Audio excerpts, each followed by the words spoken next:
Hello everyone, आज की इस वीडियो में हम प्रैक्टिस पेपर 3 सॉल्व करेंगे जो मैंने डॉक्टर रंजीत सिंह के टीजीटी इंग्लिश के प्रैक्टिस सेट से लिया है। तो आइए जल्दी से स्टार्ट करते हैं आज की वीडियो, लेकिन उससे पहले कॉपी पेन लेके बैठ जाइए और देखिए आप इसमें कितना स्कोर कर पा रहे हैं। Question number 1, which country Jules Michelet belong to? Italy, France, Germany और अमेरिका। तो ये जो जूल्स मिसलेट हैं ये कौन सी कंट्री से बिलोंग करते हैं ये यहाँ हमें बताना है। तो इसका जो करेक्ट आंसर हो जाएगा दैट इज बी, फ्रांस। तो फ्रांस से बिलोंग करते हैं।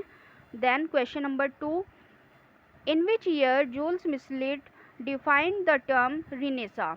तो देखिए, एक तो हमें ये पता लग गया अगर ये क्वेश्चन आ जाता है who define the term renaissance, तो ये भी बहुत इंपॉर्टेंट क्वेश्चन है। इसका आंसर हो जाएगा जूल्स मिसलेट। और यहाँ पे पूछा गया है इन विच ईयर, कौन से ईयर में जूल्स मिसलेट ने रिनेसा के टर्म को डिफाइन किया था। Option A 1835, B 1845, C 1855 and D 1865. So here correct answer will be C 1855. Question number 3, which type of movement was Renaissance movement? तो ये जो रिनेसा मूवमेंट है ये किस टाइप की मूवमेंट थी? रिलीजियस, ट्रेडिशनल, सोशियोलॉजिकल और कल्चरल। तो ये जो मूवमेंट थी ये थी cultural. Correct option D. Then question number 4, which movement inspired Italian socials to study philosophy and literature? तो कौन सी मूवमेंट ने इंस्पायर किया था इटालियन स्कॉलर्स को, इटालियन विद्वानों को फिलोसफी और लिटरेचर की स्टडी करने के लिए? रिफॉर्मेशन, रिनेसा, प्रोटेस्टेंट और romantic. So here correct answer will be B, renaissance. तो रिनेसा मूवमेंट से वो इंस्पायर हुए थे। Then question number 5, who was the greatest scholar of Italy in the time of renaissance? तो रिनेसा के time में Italy का जो ग्रेटेस्ट स्कॉलर था वो कौन था? Ovid, Virgil, Cicero and Petrarch. So here correct answer will be D, Petrarch. Then question number 6, who established printing press in England? तो प्रिंटिंग प्रेस को इंग्लैंड में कब किसने जो एस्टेब्लिश किया था, किसने स्थापित किया था? Option A William Caxton, B William डोस, विलियम कैंटुजे and D William Shakespeare. So here question number 6, the correct answer will be A, William Caxton, and I think 1476 में इन्होंने किया था। तो कमेंट बॉक्स में बताइए कौन से ईयर में इन्होंने प्रेस को एस्टेब्लिश किया था। आई थिंक 1476 में। Then question number 7, who marks arrival of renaissance in England? तो इंग्लैंड में जो रिनेसा का अराइवल हुआ था वो किसने किया था? Hare, Marlowe, John Lyly, Chaucer और none of these. So here correct answer will be C, Chaucer. Question number 8, who is known as the father of English poetry? तो फादर ऑफ इंग्लिश पोएट्री जो किसको जाना जाता है? Option A Chaucer, B Shakespeare, C Milton and D Marlowe. तो father of English poetry के नाम से हम जानते हैं चौसर को। Option A will be correct here. Question number 9, whose poetry exposes the influences of renaissance in England? तो किसकी पोएट्री ने एक्सपोज किया था रिनेसा के इन्फ्लुएंस को इंग्लैंड में? तो हमें बताना है यहाँ पे इंग्लैंड में रिनेसा का जो इन्फ्लुएंस था, जो प्रभाव था, उसको किसकी पोएट्री ने एक्सपोज किया था? Option A Shakespeare, B Milton, C Chaucer and D Petrarch.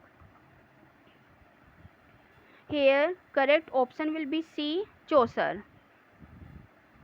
Question number 10, which age renaissance influenced much? तो कौन सी एज में रिनेसा बहुत ज़्यादा इन्फ्लुएंस्ड हुआ था? Option A Augustan age, B classical age, Victorian age और एलिजाबेथन एज। तो सबसे ज़्यादा जो रिनेसा का जो प्रभाव पड़ा था वो हमारा एलिजाबेथन एज पे पड़ा था। और एलिजाबेथन एज कब से कब तक थी? ये थी 1558 टू 1603। और इसमें जो सबसे ज़्यादा हमारा रिनेसा का हमें इन्फ्लुएंस देखने को मिलता है। तो question number 10, the correct answer will be D. Then question number 11, a caesura is a dash in a line. तो सजूरा क्या है लाइन में? पॉज, सिलेबल, स्ट्रेन और accent. Question number 11, the correct answer will be A, pause. Then question number 12, what is poetic licence. तो poetic licence क्या है? Option A, poetry written to established rules and regulations of वर्सिफिकेशन, B royal permission to write poetry, C liberties with language and facts in poetry, and D, poetic norms of a particular period.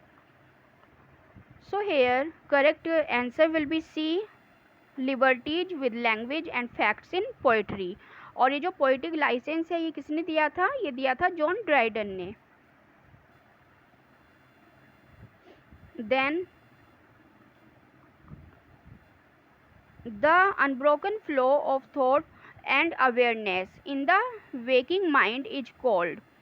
तो जो unbroken flow होता है किसी भी thinking का, किसी भी thought का या अवेयरनेस का किसी भी वेकिंग माइंड में, तो उसको क्या कहा जाता है? Stream of consciousness, epiphany, negative capability और ऑब्जेक्टिव कोरिलेटिव्स। सो इसका जो करेक्ट आंसर हो जाएगा that is question number 13, the correct answer will be A, stream of consciousness. Then और जो स्ट्रीम ऑफ कॉन्शियसनेस है ये जो टर्म दिया था ये दिया था विलियम जेम्स ने। और उनकी कौन सी बुक में दिया था? प्रिंसिपल ऑफ साइकोलॉजी में आई थिंक उन्होंने दिया था ये term. Now question number 14, what is meant by catharsis. तो कैथारसिस का हमें यहाँ पे बताना है कि उसका क्या मीनिंग होता है। Option A, tragic flaw in the antagonist, B tragic flaw in the protagonist, C false step taken sin dark, and D, purgation of emotions of pity and fear. So here question number 14, the correct answer will be D, purgation of emotions of pity and fear. तो मन की feeling का या डर का बाहर आ जाना ही क्या है? कैथारसिस है। Now question number 15, the term dystopia implies. तो डिस्टोपिया क्या है? Pleasant imaginary world, unpleasant real world, pleasant real world और अनप्लीजेंट इमेजिनरी वर्ल्ड। तो here question number 15, the correct answer will be D, unpleasant imaginary world. Now question number 16, what is the theme of proletarian novel. तो जो proletarian जो novel हैं इसकी हमें theme बतानी है यहाँ पे। Aristocratic class, warriors, middle class और working class. So here correct answer will be D, working class. Question number 17, which of the following is not a distinctive feature of poetry. तो इनमें से कौन सा पोएट्री का फीचर नहीं है? तो it uses language, it uses rhythm, it is written in verse और it uses harmony. So here the correct answer जो इसमें प्रैक्टिस सेट में दिया है वो दिया हुआ है C, it is written in verse. So I have doubt in it, क्योंकि जो पोएट्री का जो फीचर है इट यूजेज लैंग्वेज, तो ये लैंग्वेज तो ये पक्का हमें नहीं पता कि यूज होती है नहीं होती है, क्योंकि इसमें लैंग्वेज तो हम प्रोज में यूज करते हैं। तो यहाँ पे हो गया इट यूजेज रिदम, रिदम इसमें यूज होती है। It is written in verse, तो पोइट्री ही तो है जिसको हम वर्स में लिखते हैं। और इट यूजेज हारमनी, तो हारमनी भी यूज होती है। तो मुझे लगता है ए ऑप्शन सही होना चाहिए। तो इसमें आपकी क्या राय है ये मुझे कमेंट बॉक्स में ज़रूर बताइए। बाकी प्रैक्टिस सेट में तो इसका आंसर सी दिया हुआ है। Question number 18, which of the following is not a requirement for a tragic hero. तो इसमें पूछा गया है कि इसमें से कौन सी जो है ट्रेजिक हीरो के अंदर कौन सी रिक्वायरमेंट की ज़रूरत नहीं होती। Means which of the following is not a requirement for a tragic hero. तो ट्रेजिक हीरो में इसमें कौन सी क्वालिटी की ज़रूरत नहीं है।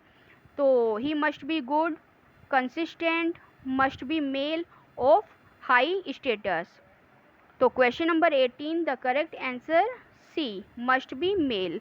तो ये ज़रूरी नहीं है कि वो एक मेल ही हो, फीमेल भी हो सकती है, लेकिन बाकी सभी ट्रेजिक हीरो के अंदर सभी रिक्वायरमेंट ज़रूरी हैं। इसमें गुड होना चाहिए, कंसिस्टेंट होना चाहिए और हाई स्टेटस से होना चाहिए। Then question number 19, which of the following contains a mix of direct and indirect narrative. तो इसमें पूछा गया है इनमें से कौन सा, which of the following contains a mix of direct and indirect narrative. Direct और इनडायरेक्ट जो नैरेटिव है उसका क्या है, मिक्सर है। तो Homeric epic, B tragedy, C comedy and D dithyrambic poetry. Now question number 19 the correct answer will B A, Homeric epic. Question number 20, Aristotle says that a plot must have unities. Which of the following is not one of the three unities? तो three unities उसने बताई है कि किसी भी plot में three type की unity होनी चाहिए। तो इनमें से कौन सी ऐसी यूनिटी है जो उसमें नहीं है। Unity of action, time, place and character. तो इसमें जो करेक्ट आंसर हो जाएगा हमारा दैट इज डी, क्योंकि ये उन्होंने उसमें ऐड नहीं किया। ओनली थ्री टाइप की यूनिटी में हमारा क्या आता है, time, place and action. Question number 21, which of the following is the most important. इनमें से कौन सा सबसे ज़्यादा इम्पोर्टेंट बताया गया है, कैरेक्टर, डिक्शन, प्लॉट और harmony. So question number 21 the correct answer will be C, plot। तो एरिस्टोटल ने सबसे पहले फर्स्ट नंबर पे प्लॉट को प्रायोरिटी दी है, उसके बाद कैरेक्टर को दी है। Question number 22, which of the following is not a part of Aristotle's definition of tragedy. तो इनमें से एरिस्टोटल की जो डेफिनेशन है ट्रेजेडी की उसमें कौन सा पार्ट इसमें नहीं दिया हुआ है। It arouses pity and fear. It has an unhappy ending. It involves mimesis, or it is performed rather than narrated। तो इसमें जो करेक्ट आंसर इन्होंने दिया हुआ है that is B, it has unhappy ending. लेकिन ट्रेजेडी में तो अनहैप्पी एंडिंग तो दिखाई जाती है, तो इसमें मुझे डाउट है, ये भी आप एक बार देख लेना। क्योंकि जो ट्रेजेडी के पार्ट हैं उसमें क्या है, पिटी और फियर भी होता है, अनहैप्पी एंडिंग भी होती है। तो इन दोनों में तो कोई डाउट नहीं होना चाहिए, लेकिन प्रैक्टिस सेट में जो दिया है आंसर वो बी दिया हुआ है। आपके अकॉर्डिंग क्या होना चाहिए, आप प्लीज़ कमेंट बॉक्स में मुझे ज़रूर बताएं। Then question number 23, which of the figure of speech used in the following sentence. Friendship is the sheltering tree. तो इसमें हमें बताना है कौन सी फिगर ऑफ स्पीच है, सिमली, एपोस्ट्रोफी, हाइपरबल और metaphor. So here correct answer will be D, metaphor. Then question number 24, Milton thou shouldst be living at this hour. तो ये जो लाइन है इसमें हमें बताना है फिगर ऑफ स्पीच कौन सी है।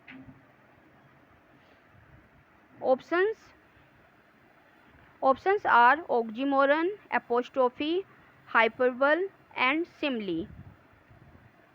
So here correct answer will be B, apostrophe. तो एपोस्ट्रोफी क्या होता है, जब किसी नॉन लिविंग थिंग को या किसी डेड पर्सन को हम संबोधित करते हैं, एड्रेस करते हैं, तो वहाँ पे हमारी जो फिगर ऑफ स्पीच है वो एपोस्ट्रोफी होती है। नेक्स्ट देख लेते हैं 25, point out the figure of speech. इसमें फिगर ऑफ स्पीच हमें बतानी है, the Plowman homeward plots his very way. तो इसमें जो फिगर ऑफ स्पीच है दैट इज ट्रांसफर्ड एपिथेट। तो ट्रांसफर एपिथेट है, इसमें एपिथेट होता है हमारा एग्जेक्टिव। जब हम एग्जेक्टिव उस वर्ड के साथ ना यूज करके जिसके साथ होना चाहिए किसी दूसरे वर्ड के साथ यूज कर लेते हैं तो वो हमारी जो ट्रांसफर एपिथेट जो फिगर ऑफ स्पीच होती है। जैसे वेरी वे, अब देखिए इसका मतलब होता है थका हुआ रास्ता, लेकिन यह थका हुआ रास्ता नहीं है, थका हुआ हमारा प्लोमैन है, किसान है, लेकिन किसान के साथ हमें वेरी लगाना था, लेकिन हमने इस एग्जेक्टिव का यूज यहाँ पे वे के साथ कर दिया, तो ये हमारा ट्रांसफर एपिथेट हो जाएगा। नेक्स्ट इज, यहाँ भी फिगर ऑफ स्पीच बतानी है। Where beauty can not keep her lustrous eyes. तो options are pun, personification, simile और oxymoron. So here correct answer will be B, personification. तो देखिए ब्यूटी एक नॉन लिविंग थिंग है जिसको हमने ह्यूमन क्वालिटी दे दी है, हर हम किसी भी फीमेल कैरेक्टर के साथ यूज करते हैं, यहाँ हमने ब्यूटी के साथ यूज किया है कि ब्यूटी की क्या है, लस्ट्रस आइज हैं, तो यहाँ पे हमारा पर्सोनिफिकेशन करेक्ट हो जाएगा। क्वेश्चन नंबर 27, इसमें बताना है which of these phrase appears on Shakespeare's grave stone. तो शेक्सपियर का जो ग्रेव स्टोन है, जो उसकी कब्र है, उस पर इनमें से कौन सी लाइन जो दी गई है, लिखी गई हैं। तो इसमें जो करेक्ट आंसर हो जाएगा हमारा that is D, cursed be he that moves my bones. Question number 28, Venus and Adonis is a poem by. तो जो वीनस एंड एडोनिस है ये पोम है किसके द्वारा लिखी गई, तो मिल्टन, सैली और Arnold and Shakespeare. The correct answer will be D, William Shakespeare. Question number 29, ये फ्रेज बतानी है हमें, लाइंस कहाँ से ली गई हैं। Good friend for Jesus sake forbear to dig the dust and closed here, blessed be the man that spares these stones and cursed be he that moves my bones. इसमें बोला गया है कि गुड फ्रेंड्स फॉर जीसस, भगवान के लिए, sake forbear to dig the dust and closed here, कि यहाँ से जो मेरी कब्र पे जो क्या है डस्ट पड़ी हुई है उसको खोदने के लिए इसने क्या किया, यहाँ पे मना किया हुआ है कि भगवान की खातिर ये जो डस्ट है, यहाँ पे जो मिट्टी है उसको डिग मत करना। ब्लेस्ड बी द मैन, और उस इंसान को इन्होंने ब्लेस्ड किया है दैट स्पेयर्स दीज स्टोन्स, जो इस स्टोन्स को अनटच्ड छेड़ने से, मतलब जो उसको छोड़ देगा, उसको टच नहीं करेगा, और कर्स किया है उस आदमी को जो क्या करेगा, मूव्स माई बोन्स, मेरी बोन्स को यहाँ से मूव करेगा। तो यहाँ पे सीधे बोला गया है कि ग्रेव स्टोन को टच नहीं करना है। तो ये जो लाइन्स है ये कहाँ से ली गई हैं, ये लाइन्स ली गई हैं शेक्सपियर के टोम से। तो शेक्सपियर के टोम पे ये लाइन लिखी गई हैं। Question number 30, where from the lines fear no more the heat or sun nor the furious winter's rages, thou thy worldly task hast done, home art gone and taken thy wages। तो ये lines हमें बतानी है कहाँ से ली गई हैं, Cymbeline, Midsummer Night Dream, King Lear और हैमलेट। सो इसका जो करेक्ट आंसर हो जाएगा दैट इज ए, सिम्बेलिन। तो शेक्सपियर का लिखा गया प्ले है ये। Then question number 31, Venus and Adonis by Shakespeare was written in stanza. तो वीनस एंड एडोनिस में स्टैंजा हमें बताने हैं, टोटल कितनी लाइंस के हैं। तो here correct answer will be B, 6 lines stanza. Now question number 32,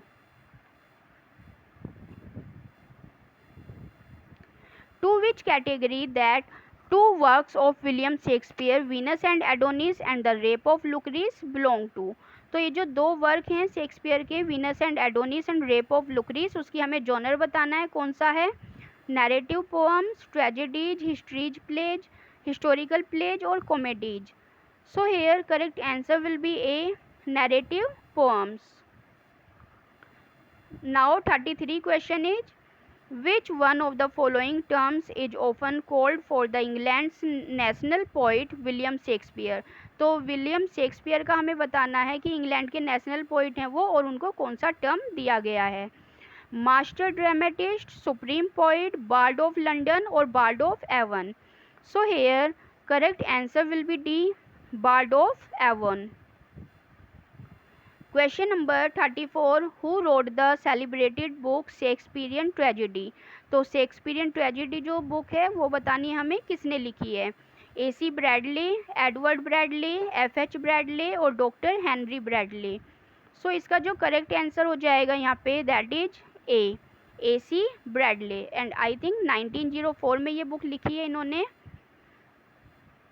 तो शेक्सपियर के क्रिटिसिज्म के ऊपर है ये। Now question number 35, Shylock is a character in Shakespeare's. तो शेक्सपियर के कौन से वर्क में है Shylock? 12th Night, Merchant of Venice, As You Like It और Comedy of Error. So here correct answer is Merchant of Venice. 1596 का work है ये।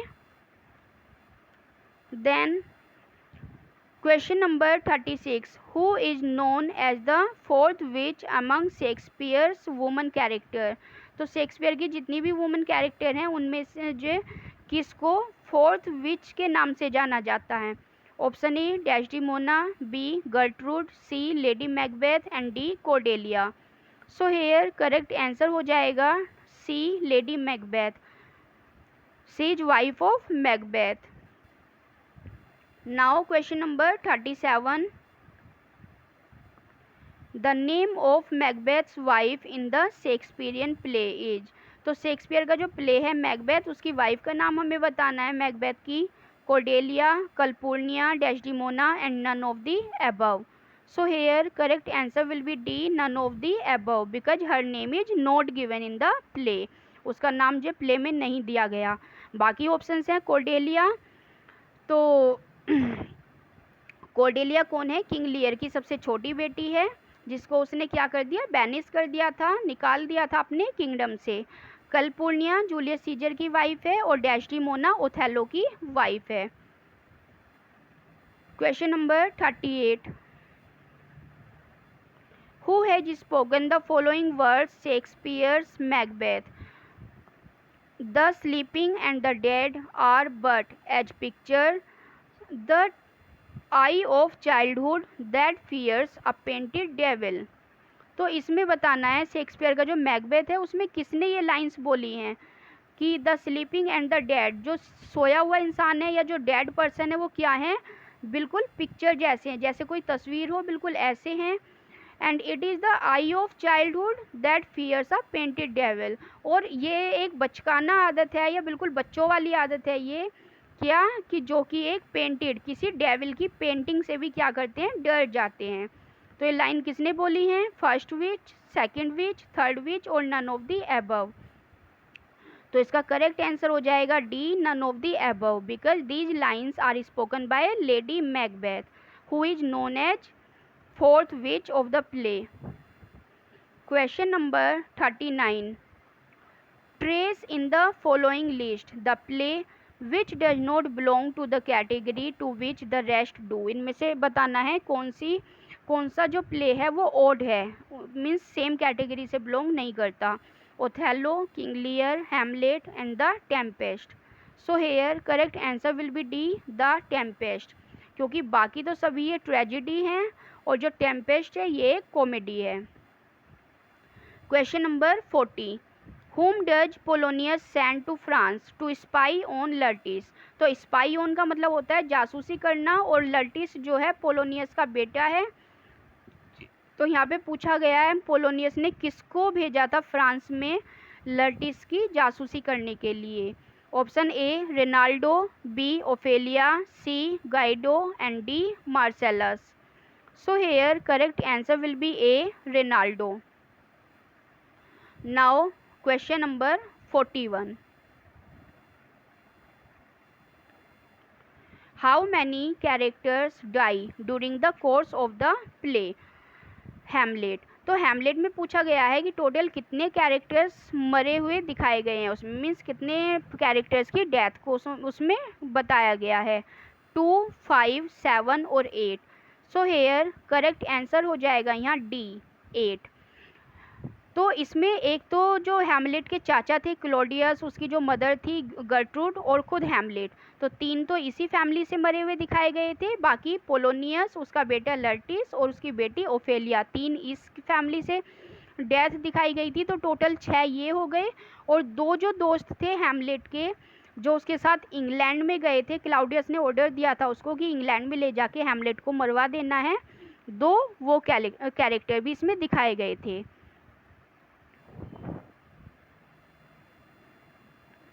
Now question number 42, who speaks the famous to be or not to be soliloquy. तो ये जो soliloquy है, to be or not to be, ये बताना है किसने बोली है, क्लोडियस, हैमलेट, द घोस्ट और Laertes. So question number 42, the correct answer will be B, Hamlet. तो ये हैमलेट ने बोली है, और आई थिंक 3.1 में या 1.3 में उन्होंने ये जो सोलिलोकी है ये बोली है। Now question number 43, I think 1.3 में ये जो सोलिलोकी है वो बोली गई है। Now question number 43, the complete title of Shakespearean tragedy Hamlet is. तो शेक्सपियर की जो ट्रेजिडी है हैमलेट, उसका कंप्लीट टाइटल यहाँ बताना है। तो इसका जो कंप्लीट टाइटल हो जाएगा that is A, the tragedy of Hamlet Prince of Denmark. तो डेनमार्क का ही प्रिंस था यहाँ पे Hamlet. Now question number 44, the lyrical ballads were better appreciated in America than in England. तो जो लिरिकल बैलेट्स है वो अमेरिका में भी बहुत ज़्यादा उसको एप्रिसिएट किया गया था, इंग्लैंड से भी ज़्यादा। तो the first edition published in America, तो हमें बताना है अमेरिका में कौन से ईयर में उसका फर्स्ट एडिशन पब्लिश्ड हुआ था। Option A 1798, B 1805, C 1843 and D 1802। The correct answer is D, 1802. Question number 45, Wordsworth published descriptive sketches and evening walk in. So correct date हमें बतानी है कौन से ईयर में पब्लिश करवाया गया था। Option A will be correct year 29th January 1793. Now 46 question is, in which language was the solitary girl singing. तो सोलिटरी गर्ल थी जो, वो कौन सी लैंग्वेज में गाना गा रही थी। तो इसका जो करेक्ट ऑप्शन हो जाएगा A, Ads Gallic. Now 47 question, in which poem Browning writes about Wordsworth. तो ब्राउनिंग ने वर्ड्सवर्थ के बारे में लिखी है ये line, just for a handful of silver he left us, just for a ribbon to stick in his coat. कि उसने सिर्फ थोड़े से सिल्वर के लिए, यहाँ पे अगर फिगर ऑफ स्पीच आएगी तो वो कौन सी हो जाएगी, साइनिडो की, क्योंकि सिल्वर का मतलब होता है खजाने से, कि सिल्वर मतलब पार्ट दिया हुआ है होल दिखाने के लिए, कि उसने थोड़े से सिल्वर के लिए क्या किया है, हमें छोड़ दिया है। और अपने कोट में एक रिबन को स्टिक कराने के लिए उसने क्या किया है, हमें छोड़ दिया है। तो कौन सी लाइन से, कौन सी पोएम से ली गई हैं ये। The correct answer will be A, the lost leader. Question number 48, the following lines appear in, she is in her grave and oh the difference to me। कि अब वो अपनी कब्र में है और इससे मुझे बहुत मुझे बहुत फ़र्क पड़ता है, मीन्स बहुत दुख होता है। तो she dwelt among the untrodden wage, solitary reaper, the kitten at play or none of these। Correct answer will be A, she dwelt among the untrodden wage। Question number 49, who said Milton was the poetical son of Spencer. तो किसने कहा था Milton को poetical सन है वो Spenser का। John Dryden, Pope, Jonathan Swift और doctor Johnson. The correct answer will be A, John Dryden. Next question is, the following lines are taken from, how soon hath time the subtle thief of youth stolen on his wing my 3 and 20th year. तो इसमें पूछा है किस तरह से time ने, जो कि एक चोर है यूथ का, जवानी का, उसने किस तरह से मेरे 20 year and 3 year means 23 years को चुरा लिया है। तो ये पोएम बतानी है हमें। कौन सी पोएम से ये लाइन ली गई है। The correct answer will be A, on his being arrived at the age of 23। तो देखिए यहाँ भी 23 आया है। Now question number 51, in which sonnet of Milton does the following line occur? They also serve who only stand and wait. तो कौन सी poem से line ली गई हैं कि वो भी सर्व करते हैं जो सिर्फ खड़े हैं और इंतजार कर रहे हैं। तो ये जो लाइंस ली गई हैं that is correct option will be A, on his blindness. तो ऑन हिज ब्लाइंडनेस से लाइंस ली गई हैं। नाउ 52 क्वेश्चन इज, ये लाइन बतानी है कहाँ से ली गई है। Fame is the spur that he clear spirit doth rage to scorn delights and live laborers days. So question number 52, the correct answer will be B here, Lycidas. और जो लिसिडस है ये 1637 में इसको लिखा गया था और 1638 में इसको पब्लिश करवाया गया था। एडवर्ड किंग की डेथ के ऊपर ये लिखा गया वर्क है। Now 53 question, in which sonnet method I saw my late espouse Saint Milton celebrates his। तो यहाँ पे जो ये पोएम लिखी हुई है, जो लाइन दी हुई है, इसमें मिल्टन ने किस वाइफ के लिए, अपनी कौन सी वाइफ के लिए लाइन लिखी हुई है, ये हमें बताना है यहाँ। The correct answer will be B, second wife. तो सेकेंड वाइफ का नाम क्या है उसका, तो इससे ऐसे याद रख सकते हैं MKE। तो एम से हो जाएगा मैरी पोवेल, के से हो जाएगा कैथरीन वुडकॉक और ई से हो जाएगा एलिजाबेथन मिंसोल। तो यहाँ पे जो सेकंड वाइफ है वो है Catherine Woodcock. Now question number 54, in which year Galsworthy refuse the offer of a knighthood. तो गैल्सवर्दी ने कौन से ईयर में नाइटहुड का जो ऑफर था उसको रिफ्यूज कर दिया था। और ये जो आपको क्वेश्चन मिलेगा हर बुक में इसका आंसर अलग मिलेगा, कहीं पे 1917 और कहीं पे 1918 इसका आंसर आपको देखने को मिलेगा। तो ये जो यहाँ पे क्वेश्चन दिया हुआ है ये TGT 2013 में आया हुआ क्वेश्चन है और वहाँ पे इसका जो करेक्ट आंसर शो किया गया है दैट इज 1918। तो 1918 ही हम इसको करेक्ट करेंगे। Now 55 question, which is Galsworthy's first play. तो गैल्सवर्दी का यहाँ फर्स्ट प्ले बताना है हमें, तो सोचना ही नहीं है, सबको रटा पड़ा है ये, द सिल्वर बॉक्स। और इसकी जो डेट याद रखोगे 1906। Question number 56, who use the phrase the high road of life. तो ये जो फ्रेज है किसने यूज की है, वर्ड्सवर्थ, कोलरिज, साउदे और lamb. The correct answer will be B hair, Coleridge. Question number 57, Coleridge table talk is an essay on. तो Shakespeare का जो टेबल टॉक है वो किसके ऊपर है एसे। तो ये जो करेक्ट आंसर हो जाएगा ए, शेक्सपियर। तो शेक्सपियर के ऊपर ये एसे है। Now question number 58, Coleridge with his friend formed a pantocracy on the bank of the river Susquehanna. This was to be an ideal community. The name of the friend was। तो friend का नाम बताना है, कौन से friend के बारे में यहाँ कोलरिज बता रहे हैं यहाँ पे, जिसके ऊपर उन्होंने क्या किया है, पेंटिकोक्रेसी एक फॉर्म की है, कहाँ पे, रिवर सस्क्वेना, आई थिंक सस्क्वेना रिवर के बैंक पर, बैंक होता है किनारे पर।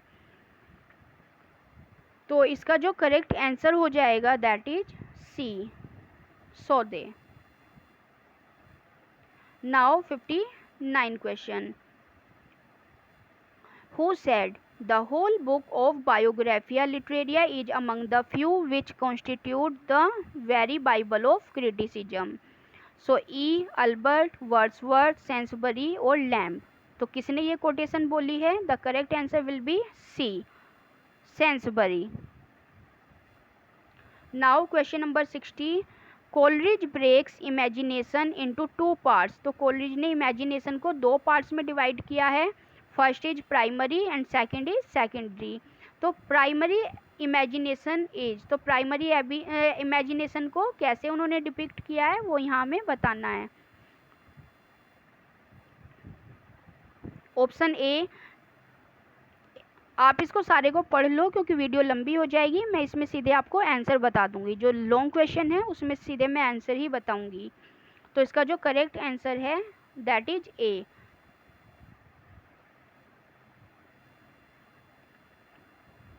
Shared by all and allow people to unconsciously understand the structure of the world। तो ये सभी लोगों के द्वारा, शेयर्ड बाय ऑल सभी के द्वारा शेयर की गई है, एंड अलाउ पीपल, पीपल को अलाउ करती है, अनकॉन्शियसली वो क्या करें, अंडरस्टैंड करें the structure of the world, world के स्ट्रक्चर को। तो A will be the correct answer here. Now question number 62, secondary imagination भी हमें यहाँ बतानी है, उसको कैसे डिपिक्ट किया है। तो 61 का जो करेक्ट आंसर हो जाएगा यहाँ that is A. Secondary imagination belongs purely to the poet, ये पूरी तरह से पोइट से बिलोंग करती है, who can consciously shape new word, जो कि कॉन्शियसली न्यू वर्ड्स को शेप करता है। Now question number 62, it is an inferior faculty to imagination, it acts mechanically in bringing together various dissimilar components to produce appropriate image, it is the logical faculty, this refers to। तो ये बताना है ये जो ऊपर दिया हुआ है किससे रेफर करता है, ये किस चीज़ को रेफर कर रहा है यहाँ पे। The correct answer will be A, fancy. तो ये फैंसी, ये क्या है, इमेजिनेशन की एक इंफीरियर फैकल्टी है, और ये क्या करता है, एक्ट करता है मैकेनिकली इन ब्रिंगिंग टुगेदर, आपस में लाने के किसको, वेरियस डिसिमिलर कंपोनेंट्स को, और क्या करता है ये, टू प्रोड्यूस एप्रोप्रिएट इमेज, किसी भी एप्रोप्रिएट इमेज को प्रोड्यूस करने के लिए। It is the logical faculty, और एक ये लॉजिकल फैकल्टी है, तो ये क्या है, फैंसी है। Question number 63, which of the following periodical was established and edited by Coleridge, इनमें से कौन सा जो पेरियोडिकल है वो एस्टेब्लिश किया गया है और एडिटेड किया गया है कोलरिज के द्वारा। तो इसका जो करेक्ट आंसर हो जाएगा that is B, the Watchman. 64 question is, how does Antonio plan to respond to Shylock's insistence to collect his pound of flesh. तो एंटोनियो ने क्या प्लान किया था, वो किस तरह से रिस्पॉन्स करेगा साइलोक की जो इंस्टेंस है उसके ऊपर, और उसकी क्या इंसिस्टेंस थी यहाँ पे कि वो उसका जो फ्लैश है उसमें से 1 पाउंड फ्लैश को कलेक्ट करना चाहता था। तो इसका 64 का जो करेक्ट आंसर हो जाएगा यहाँ पे that is D, with quietness of spirit, कि शांति से वो उस चीज़ को हैंडल करेगा। Now 65 question is, what explanation does Shylock give for continuing to pursue his bond, और साइलोक क्या इसमें एक्सप्लेनेशन देता है अपने बॉन्ड को परस्यू करने के लिए। तो उसकी जो एक्सप्लेनेशन थी वो थी option C, he hates Antonio, कि वो एंटोनियो से नफरत करता है, इसलिए वो उस अपनी जो इंटेंशन है उसको फॉलो कर रहा है। Now 66 question is, what does Bassanio offer Shylock to persuade him to forfeit his bond। तो बसानियो उसको साइलोक को क्या ऑफर करता है, अपना जो बॉन्ड है उसको वापस लेने के लिए। 6000 डुकेट्स, 3000 डुकेट्स। तो इसमें से जो करेक्ट आंसर है दैट इज ए, 6000 डुकेट्स। तो उन्होंने जो बोरो किया था वो 3000 डुकेट्स किया था, और अब वो उसके लिए उसको डबल पे करने के लिए भी तैयार है, इसलिए वो उसको 6000 डुकेट्स को ऑफर करता है।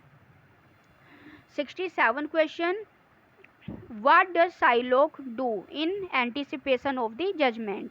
तो साइलोक क्या करता है अपना जो जजमेंट है उसके एंटिसिपेशन में। तो इन्हीं ऑप्शंस में से कोई सा एक है, देख लीजिए आप। तो इसका जो करेक्ट आंसर है that is B, whets his knife. तो वो अपने नाइफ को क्या करता है, शार्प करना स्टार्ट कर देता है। Now 68 question is, what is the name given to a person who comes to judge Antonio's trial। तो एंटोनियो का जो ट्रायल है उसको जज करने के लिए जो आया था उसके उस पर्सन का हमें यहाँ पे नाम बताना है। तो लोरेंजो, सालारिनो, बाल्थजार और doctor Bellario. Question number 68, the correct answer will be C, Balthazar. तो बाल्थजार नाम था उसका। तो 69 question is, when she disguised as Balthazar, what argument does Portia make for Shylock showing mercy. तो जब जो बाल्थजार के रूप में पोर्सिया अपने को डिस्गाइज करती है, वहाँ पे केस के लिए वो वहाँ पे आती है, तो वो साइलॉक को मर्सी दिखाने के लिए क्या बोलती है, क्या आर्ग्यूमेंट उनके बीच में चलता है। तो इसका जो करेक्ट आंसर है that is A, mercy is a blessing. Now question number 70, what does Bassanio beg the court to do for Antonio sake. तो बसानियो क्या मतलब बैग एक तरह से होता है पोलाइट, जो रिक्वेस्ट के लिए हम बोलते हैं कि वो कोर्ट से क्या रिक्वेस्ट करता है एंटोनियो के लिए करने के लिए। तो किल साइलोक, गिव साइलोक मनी, टेक साइलोक्स नाइफ और बेंड द रूल्स। तो वो जो उनसे बैग करता है, रिक्वेस्ट करता है to bend the rules. Option D will be correct here. Now question number 71, Portia says that Shylock can take his pound of flesh from Antonio, but he must not. तो Portia आखिरकार जब वो थक जाती है case से, तो वो फाइनली क्या मतलब स्टार्टिंग में वो समझाती है साइलोक को कि you should show mercy, mercy is blessing, लेकिन जब वो फाइनली जब बिल्कुल किसी चीज़ का फ़र्क नहीं पड़ता है, तो वो बाद में अपने उस बॉन्ड को जो है क्या करती है, साइलोक से क्या अपील करती है वो कि he can take a pound of flesh, कि वो 1 पाउंड फ्लैश तो ले सकता है फ्रॉम एंटोनियो, एंटोनियो से, बट ही मस्ट नोट, लेकिन उसको क्या नहीं करना। Option C will be correct here, spill any blood, कि कोई भी बिल्कुल ब्लड की छींट भी बाहर नहीं आनी चाहिए, ब्लड बिल्कुल बाहर नहीं आना चाहिए। You can take only a pound of flesh. Now 72 question is, what will the state sees if Shylock spills a drop of blood while extracting the pound of flesh, कि अगर वो फ्लैश निकालते हुए एंटोनियो की body से अगर थोड़ा सा भी स्पिल हो जाता है, वहाँ पे एक ड्रॉप भी ब्लड की स्पिल हो जाती है, तो साइलोक से क्या छीन लिया जाएगा। तो option A will be correct hair, his entire state, उसकी जितनी भी संपत्ति है वो सब उससे छीन ली जाएगी। Question number 73, Antonio offers to return half of Shylock's estate on the condition Shylock। तो एंटोनियो उसको ऑफर करता है कि हम आपकी आधी जो एस्टेट है, आधी संपत्ति है, उसको लौटा देंगे, लेकिन ऑन अ कंडीशन। और वो क्या कंडीशन थी, if Shylock apologize, duels with him, give him loan और कन्वर्ट्स टू क्रिश्चियनिटी, कि अगर वो अपना धर्म छोड़ करके क्या करे, कन्वर्ट कर ले क्रिश्चियनिटी में, तो उसकी आधी जो एस्टेट है वो उसको लौटा दी जाएगी। क्वेश्चन नंबर 74, अ सॉन्ग और हाइम ऑफ ग्रीफ और lamentation, especially one intended to accompany funeral और मेमोरियल राइट्स। तो इसमें पूछा गया है कि एक ऐसा सॉन्ग या एक ऐसा हाइम होता है भजन, किस चीज़ का, ग्रीफ का, दुख का जो सॉन्ग होता है, या किसी लैमेंटेशन विलाप के लिए जो होता है, उसको हमें बताना है, जो कि किसी फ्यूनरल प्रोसेसन में या किसी मेमोरियल राइट्स में गाया जाता है। तो उसको बताना है क्या होता है वो, बैलेड, लिरिक, डर्ज और यूलोजी। इसका जो करेक्ट आंसर हो जाएगा दैट इज सी, डर्ज। तो dirge is the correct answer here. Question number 75, a comic verse composed in irregular rhythm. तो एक ऐसा कॉमिक वर्स जो कि इर्रेगुलर रिदम में कंपोज किया जाता है। So here correct answer will be C, doggerel. Question number 76, a short pastoral poem usually in dialogue, एक छोटी सी पास्टोरल पोएम जो कि क्या होती है, डायलॉग्स में होती है mostly, and on the subject of rural life, जो किसी ग्रामीण लाइफ के ऊपर, ग्रामीण जीवन के ऊपर उसको सब्जेक्ट किया जाता है, एंड द सोसाइटी ऑफ, और जो सोसाइटी होती है किस चीज़ की, शेफर्ड्स की, चरवाहों की, एंड डिपिक्टिंग रूरल लाइफ, और किसी रूरल जो लाइफ होती है, ग्रामीण जो जीवन होता है, उसको डिपिक्ट करती है, as free from the complexity and corruption is more civilised life. तो किस चीज़ के बारे में यहाँ बात की गई है? कॉमिक रिलीफ, एलिजी, इंटरल्यूड और eclogue. So question number 76, the correct answer will be D, eclogue. Question number 77, the omission of a sound और सिलेबल, ठीक है, व्हेन स्पीकिंग एज इन आइम और लेट्स। तो यहाँ बताया गया है कि किसी साउंड का या किसी सिलेबल का जो ओमिशन कर देते हैं, मीन्स उसको जो वहाँ से निकाल देते हैं, तो उसको पूछा गया है क्या बोलते हैं। जैसे आई एम होता है, आई एम, तो इसमें ए को हम रिमूव करके यहाँ पे अपोस्ट्रोफी लगा के वो आइम बन जाता है। या लेट्स, लेट्स क्या होता है? ये लेट अस होता है, इसमें यू को हटा देते हैं यहाँ से और लेट्स बोल देते हैं। तो इस तरह की जो चीज़ें होती हैं उसको क्या बोला जाता है? ओमिशन, एलिजन, साइलेंट पिच और इंटोनेशन।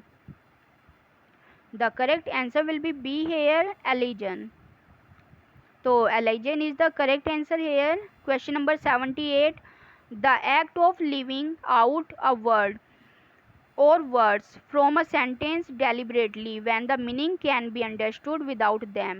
तो एक ऐसा एक्ट जिसमें हम क्या करते हैं? लिविंग आउट अ वर्ड, किसी वर्ड को या वर्ड के समूह को, वर्ड्स को वहाँ से क्या कर देते हैं? रिमूव कर देते हैं फ्रॉम अ सेंटेंस, किसी सेंटेंस से, और डेलिबरेटली मीन्स नोइंगली, जानबूझकर, और when the meaning can be understand without them, और उसके बिना भी जो सेंटेंस है उसका मीनिंग आराम से समझा जा सकता है, तो उसको क्या बोलेंगे?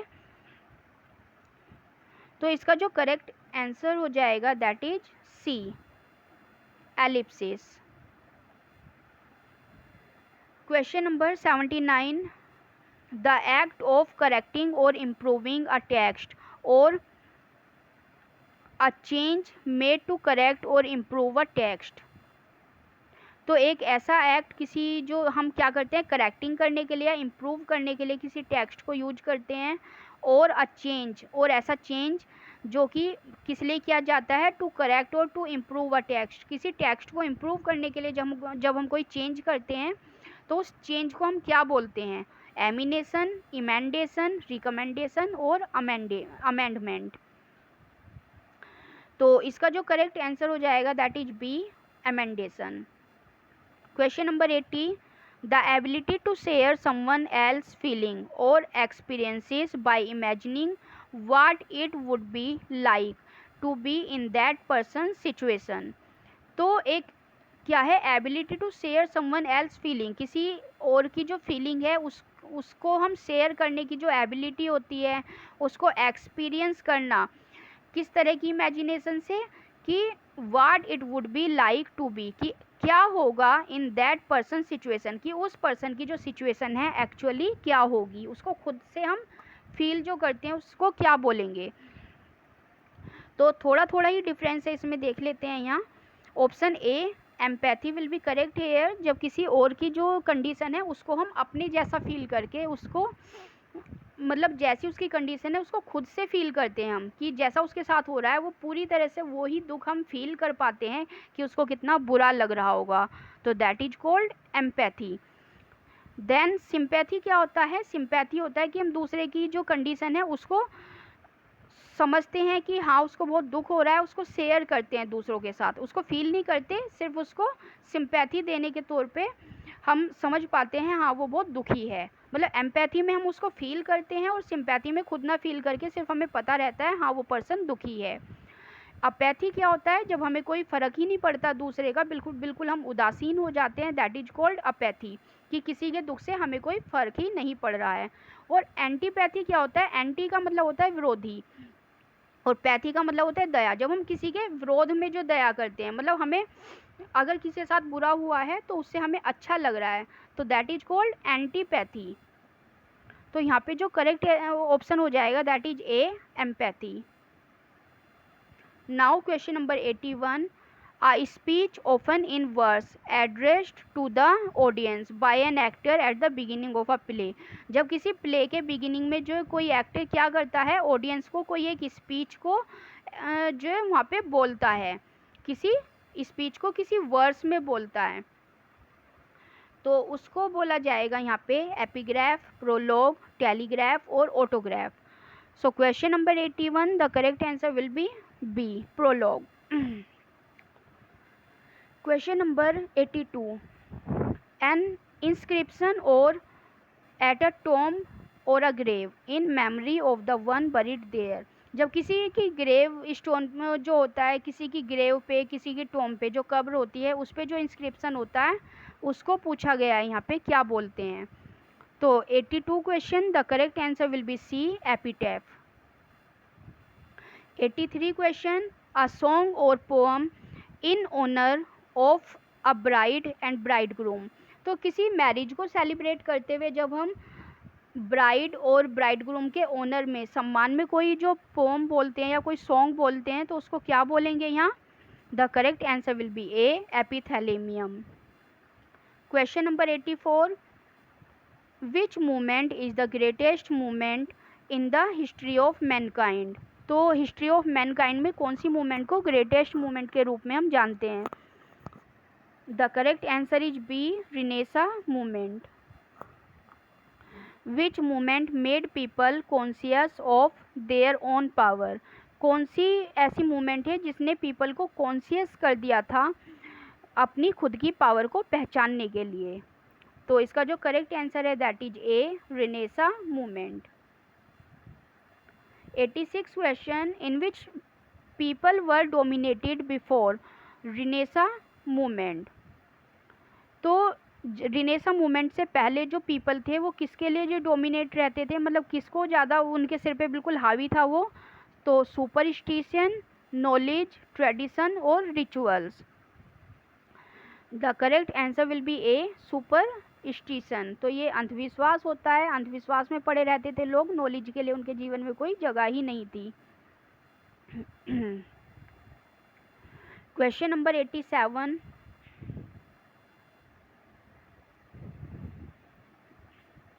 Before renaissance man was merely puppets in the hands of. तो रिनेसा से पहले जो मैन थे एक तरह से पपेट्स थे, कठपुतली थे, किसके हाथ की? गॉड, डेस्टिनी और फेट और all of these. So question number 87, the correct answer will be D, all of these. कि भगवान के हाथ की या भाग्य के हाथ की वो क्या थे? एक तरह से कठपुतली बने हुए थे। In which century renaissance took birth in England. कौन सी सेंचुरी में रिनेसा ने इंग्लैंड में बर्थ लिया था? तो रिनेसा बताना है कि इंग्लैंड में कब आया था। तो ऑप्शन सीधे आंसर बताती हूँ मैं इसका। Answer will be C, middle of 15th century. तो 15th सेंचुरी के मिडिल में ये इंग्लैंड में आ गया था। 89 question, the reversal of Fortune of a tragic hero. तो ट्रेजिक हीरो का जो रिवर्सल, भाग्य का जो क्या है, उलटफेर होता है, जो भाग्य परिवर्तन उसका होता है, उसको क्या टर्म यहाँ पे दी गई है? तो option B will be correct here, peripeteia. Question number 90, इसमें से बताना है जो लाइन्स है ये ट्रेजिडी के बारे में दी गई हैं और किसने बोला है ये लाइन्स को। The plot then is the first principle and soul of tragedy and character holds the second place. तो जो प्लॉट है ट्रेजिडी का वो क्या है? फर्स्ट प्रिंसिपल है या सोल ऑफ ट्रेजिडी है। ट्रेजिडी की आत्मा उन्होंने प्लॉट को बताया है, जबकि जो कैरेक्टर है, characters hold the second place. तो जो कैरेक्टर है वो सेकंड प्लेस को होल्ड करता है। तो ये जो डेफिनेशन है किसकी है? एरिस्टोटल की। क्वेश्चन नंबर 91, तो यहाँ पे ट्रेजिडी की जो डेफिनेशन है ये बतानी है किसने दी है। Tragedy is an imitation of an action that is serious, complete end of a certain magnitude. तो ट्रेजिडी क्या है? एक इमिटेशन है किसी एक्शन का जो कि सीरियस है, कंप्लीट है और किसी सर्टेन मैग्नीट्यूड का है। तो ये जो डेफिनेशन दी गई है ये भी एरिस्टोटल की है। तो option C will be correct here. Question number 92, morality plays were written. तो मोरालिटी प्लेज कब लिखे गए थे? Option A will be correct here, in the 15th and 16th century.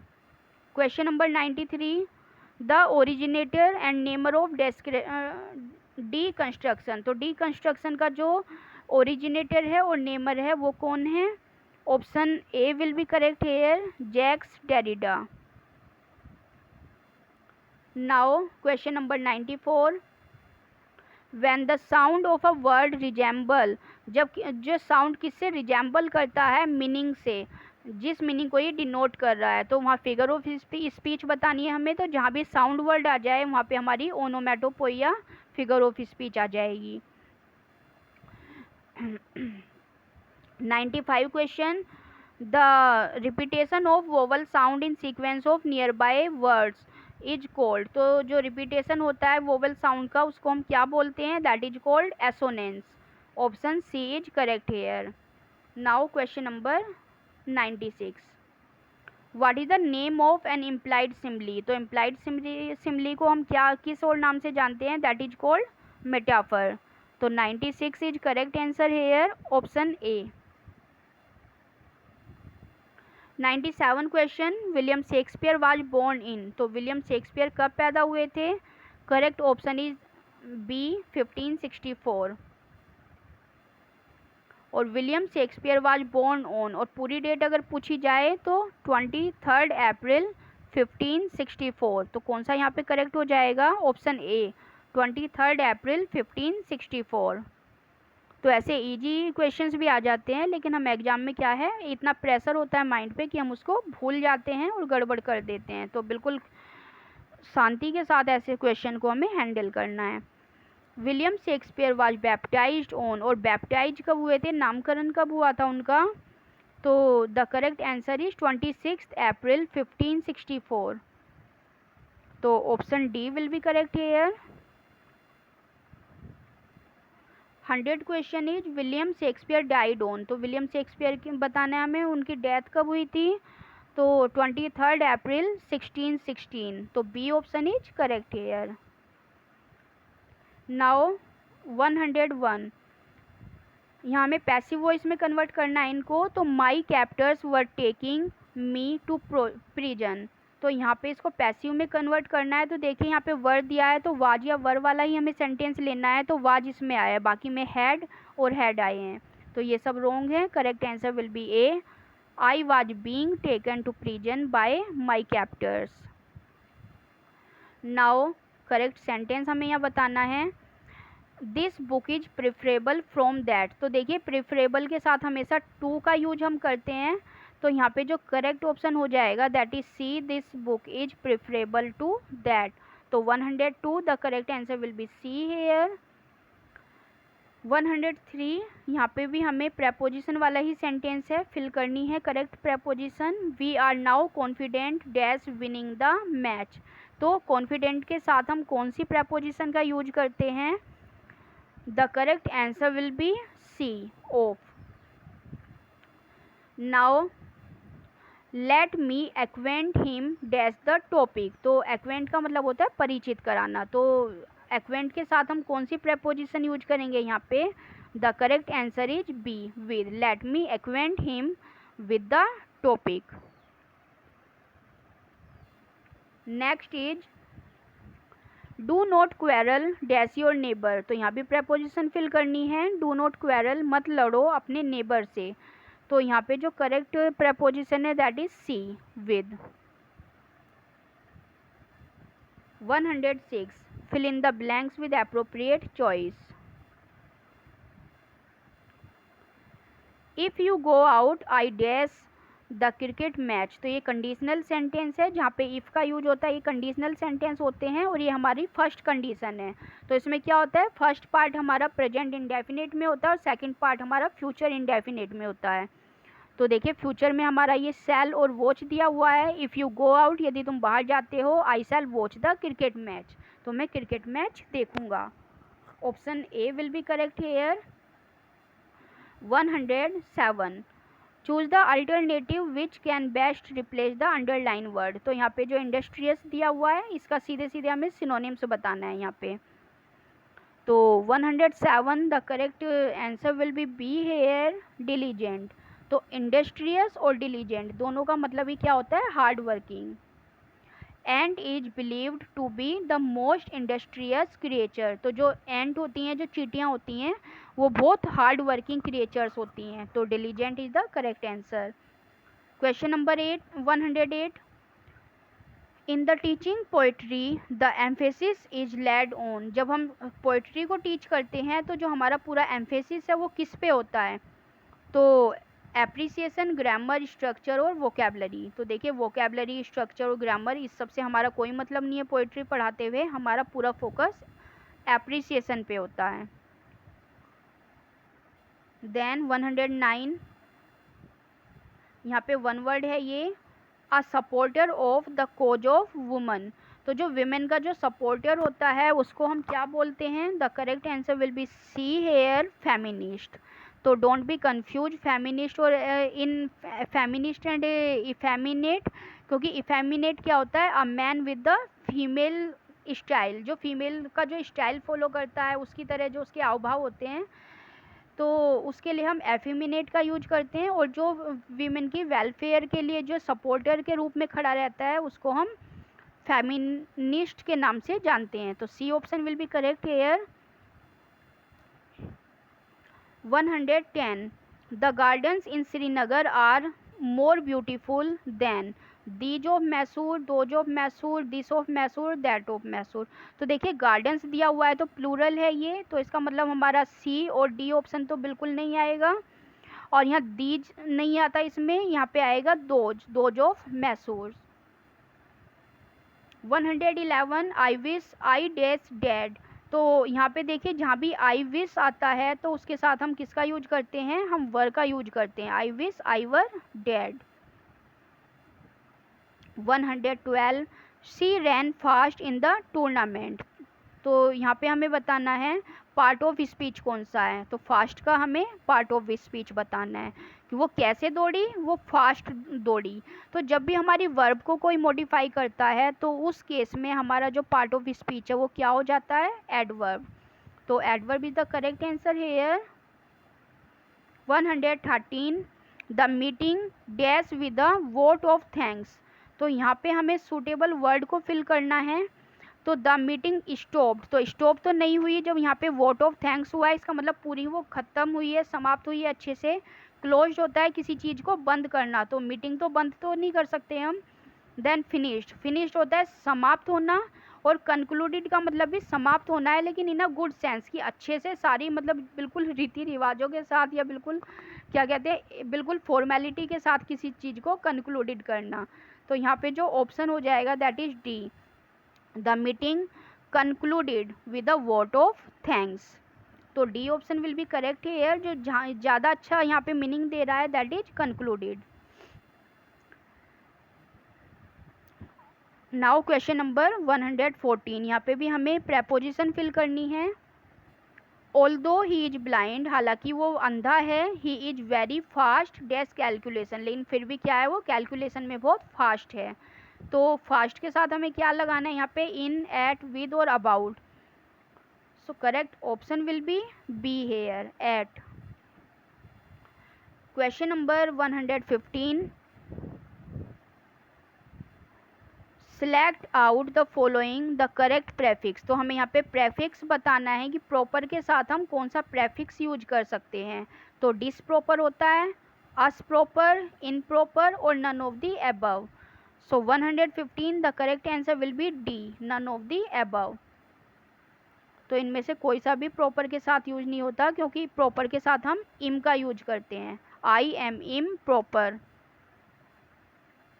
116, the natural order of learning a language is. तो किसी language को learning का जो नेचुरल ऑर्डर है वो हमें यहाँ बताना है। तो इसका जो करेक्ट आंसर हो जाएगा दैट इज ए। सबसे पहले हम किसी लैंग्वेज को लिसनिंग, सुनते हैं, सबसे पहले तो सुनेंगे जब हमें कुछ आता नहीं है, पहले लिसनिंग करेंगे, सुनेंगे, फिर उसको बोलेंगे, फिर उसको रीड करेंगे और फिर उसको राइट करेंगे। तो listening, speaking, reading and writing. 117, तो यहाँ पे कुछ एक्स्ट्रा क्वेश्चन भी दिए हुए हैं। Bloom's taxonomy is used for classifying, तो ब्लूम्स की जो टैक्सोनॉमी है, बीएड की याद दिला देते हैं ऐसे क्वेश्चन। तो ब्लूम की जो टैक्सोनॉमी है वो यूज की जाती है, किस चीज़ को क्लासीफाई करती है ये? एम्स को, ऑब्जेक्टिव्स को, मेथड्स को और स्ट्रेटेजीज को। तो यहाँ जो करेक्ट आंसर हो जाएगा हमारा that is B, objectives. 118 in translation cum grammar method the teacher is. तो जो ट्रांसलेशन कम ग्रामर मेथड होता है उसमें टीचर का रोल कैसा होता है? Not required, passive listener, very important और silent reader. So here correct answer will be C, very important. तो बहुत ही इंपॉर्टेंट रोल प्ले करता है यहाँ पे teacher translation cum grammar method में। 119 the main aim of using direct method is to enable the listener to get mastery in the use of। तो जो direct method से जो हम सीखते हैं उसमें जो लिसनर है वो किस चीज़ के ऊपर मास्टरी कर लेता है? Foreign language, mother tongue, translation और grammar. The correct answer is A, foreign language. तो डायरेक्ट मेथड आप सब जानते ही होंगे, डायरेक्ट मेथड वो होता है जिसमें हम अपनी मदर टंग को यूज ना करके जिस लैंग्वेज को हमें सीखना है उसी लैंग्वेज में हम सिखाते हैं, उसी चीज़ को हम पूरी उसी लैंग्वेज में पढ़ते हैं, उसको ट्रांसलेट नहीं करते। Now 120 question in structural approach a listener gets mastery in. तो ये जो स्ट्रक्चरल अप्रोच होती है इसमें लिसनर किस चीज़ में मास्टरी करता है?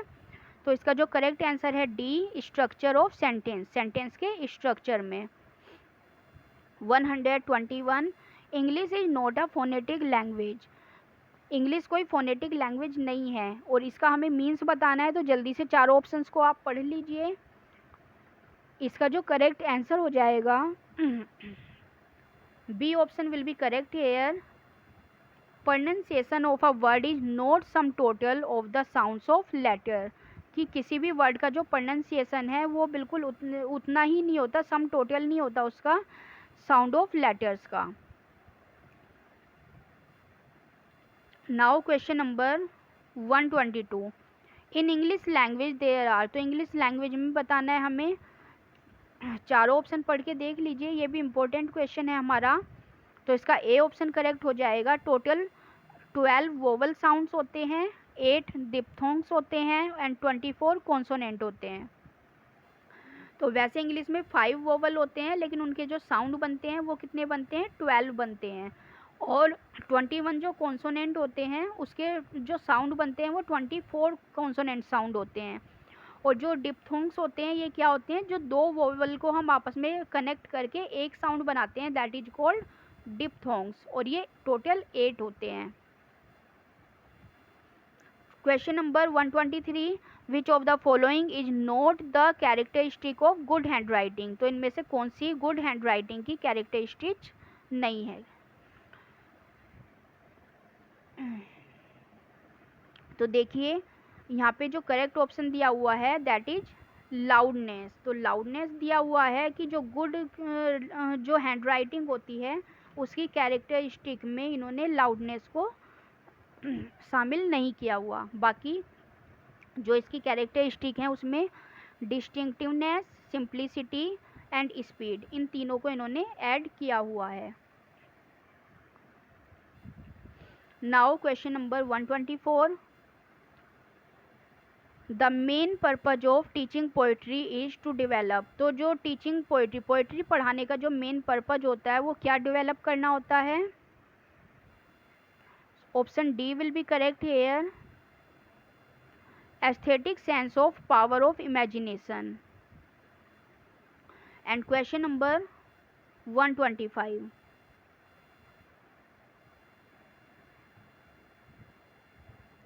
तो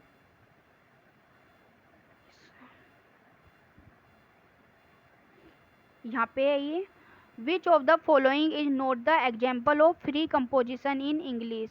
तो इसमें कौन सा एग्जाम्पल नहीं है फ्री कंपोजिशन का इंग्लिश में? तो स्टोरी राइटिंग, ऐसे राइटिंग, पोइट्री राइटिंग और पिक्चर कंपोजिशन। तो इसका जो करेक्ट आंसर है that is D, picture composition. तो देखिए फ्री राइटिंग वो होता है फ्री कंपोजिशन जिसमें हमारी मर्जी होती है, हम कुछ भी ऐड कर सकते हैं। स्टोरी राइटिंग है, हम अपनी मर्जी से कुछ भी स्टोरी बना सकते हैं। ऐसे राइटिंग में हम कुछ भी अपनी जो थिंकिंग होती है उसको ऐड कर लेते हैं। पोइट्री में भी हम पूरी तरह से फ्री हैं, हमारे पास लाइसेंस होता है, हम कुछ भी ऐड कर सकते हैं। लेकिन पिक्चर कंपोजिशन है, उसमें we are bound to write what is given in the picture. जो किसी पिक्चर को हमारे सामने रख दिया जाए, उसके ऊपर हमें कंपोजिशन बनानी हो, तो उसमें हम पूरी तरह बाउंड होते हैं कि जितना पिक्चर में दिया हुआ है हम सिर्फ उसको ही डिपिक्ट कर सकते हैं। तो option D will be correct hair. तो आज की वीडियो में सिर्फ इतना ही। आई होप आज की वीडियो आपको पसंद आई होगी, और अगर आप इसमें 100 प्लस जो इसमें स्कोर कर पा रहे हैं, that means your preparation is going good. तो आज के लिए सिर्फ इतना ही, मिलते हैं नेक्स्ट वीडियो में, जब तक के लिए बाय।